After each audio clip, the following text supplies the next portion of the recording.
Hey friends, welcome to Living the KG Life, a pixie dust-filled podcast. On today's episode, we are going to do a recap of week 1 of Mouse Madness 2022, and we're going to take a look at week 2 and see what we've got coming up. So let's jump right in and see what happened last week.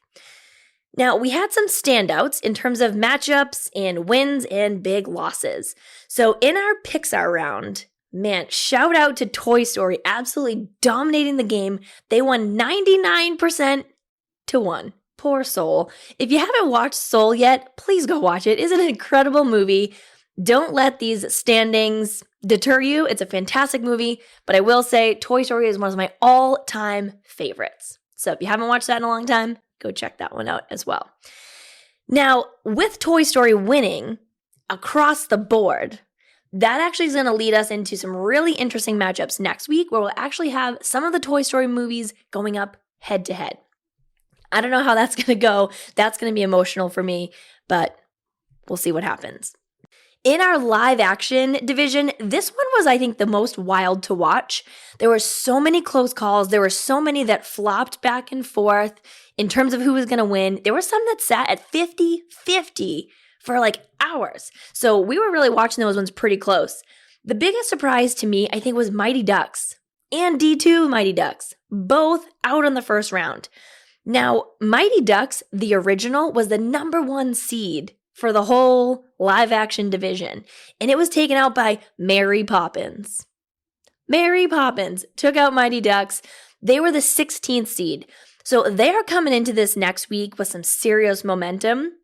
So let's take a look at that.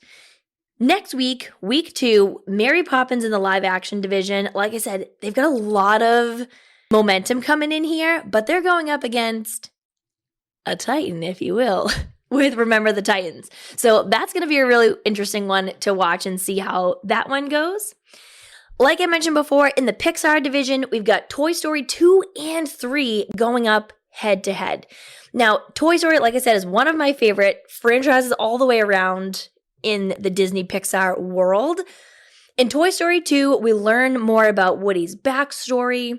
My guy, we learn more about him, but we also meet Jessie, who has become a really strong character across the Toy Story movies.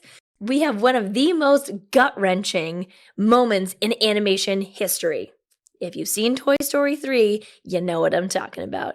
And if you haven't, please go watch it, but make sure you have some tissues ready because it is an emotional ending to that movie.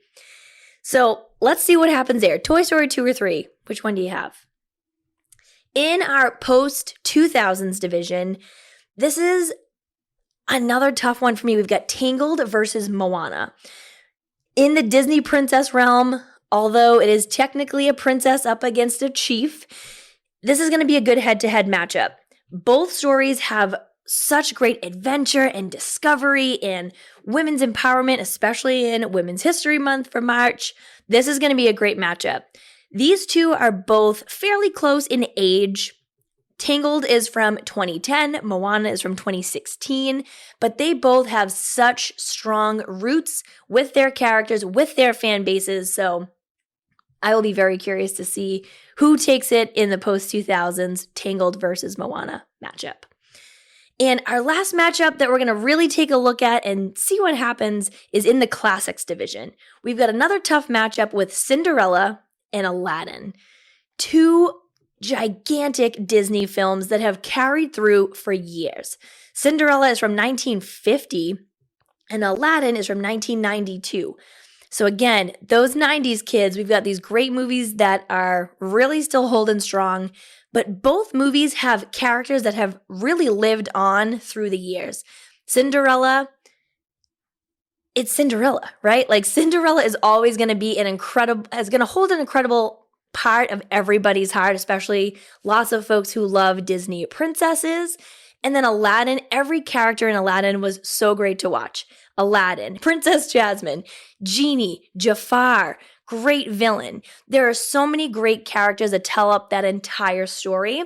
So let's see what happens there. Tell us who you have in the comments, Cinderella or Aladdin in the Classics. All right, I know a lot of you had a lot of questions about this tournament, how we put it together, how did that seeding happen? And We have the guy with all the answers. So let's make a quick call to Commissioner Jimmy and make him answer these questions himself. Ready? Let's give him a call. All right, Commissioner Jimmy, thank you so much for joining the show today. We have a lot of questions for you about this tournament and the seeding. So can you talk to us a little bit about the seeding process and how did you make that happen? Absolutely. And thank you very much for having me, KG. These films are all great in their own right. So the seating selection was very difficult, to say the least. Our team took a lot of time to formulate the bracket, and we didn't just pull names out of a hat. We really leaned on the NCAA for advice on how to navigate this process, as they deal with the same tough decisions every year. But our ultimate goal was to create the most balanced and unbiased tournament possible. And we are confident that we did just that. Now, it's interesting that you say the bracket being balanced because a lot of people want answers around Encanto Gate. Encanto was one of the films that most people selected to win it all, to take it all home. And a lot of people feel that Encanto is unfairly matched up against Frozen in the very first round. While some other movies, who we won't name, seem to have a clear trip to the Final Four. Can you elaborate on how you came to the decision on this matchup? Absolutely. And thank you for asking this, KG. We want to get out in front of this and play the air because, look, at the end of the day, only one film can win the tournament. I have personally spoken at length to the Encanto front office and Mr. Mouse himself, and I have assured them that the seeding was done fairly and above board. My job as commissioner is to uphold the integrity of this tournament, and I take that responsibility very seriously. Everyone has their favorites, and those favorites are all going to be matched up together at some point. So all we can do is try our best to balance the bracket as best as we can. Now, I'm going to take a quick hard pivot here. Do you have any comments on the rumors that are circulating about Gaston of Beauty and the Beast using performance-enhancing substances? So I cannot comment as there is an ongoing investigation at this time. But what I will say is we are taking these accusations very seriously, and we will be transparent with our findings. All right, Commish, give us the scoop. What's the front office talk like today?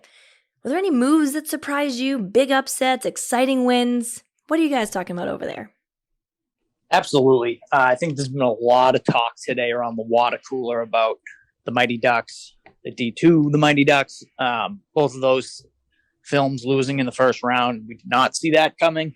We're very happy for the Mary Poppins team, as well as the Honey, I Shrunk the Kids team. Upsets happen every year. I know poor Hans is probably rolling over in his grave right now, but that's the nature of March Madness. There we go. Well, thank you so much, Commissioner Jimmy, for joining us today. Hopefully we'll be able to bring you back on for some more insights as we continue going on in this tournament. Thank all of your team for their hard work. Everybody has really been enjoying this tournament, so stick around. It's going to be great. Thank you, KG. See you next round. Now, we have a lot more to cover in these next few rounds. The part that is the most important is that you vote. As we saw last week, some serious upsets can happen. So a couple things to keep in mind and to remember. You do not have to be participating in the tournament. You do not have to have submitted a bracket to vote. So share with your friends, share it on your stories, share it with your network. Make sure you vote for each matchup because all of these points are going to be incredibly important as we get all the way through to the end. So if you have any questions, make sure you either DM us on Instagram at livingthekglife, or you can send us an email, livingthekglife@gmail.com. We are so excited to see what happens in week 2. Make sure you vote. Make sure you participate. This is going to be so fun. And stick around. It's going to be great.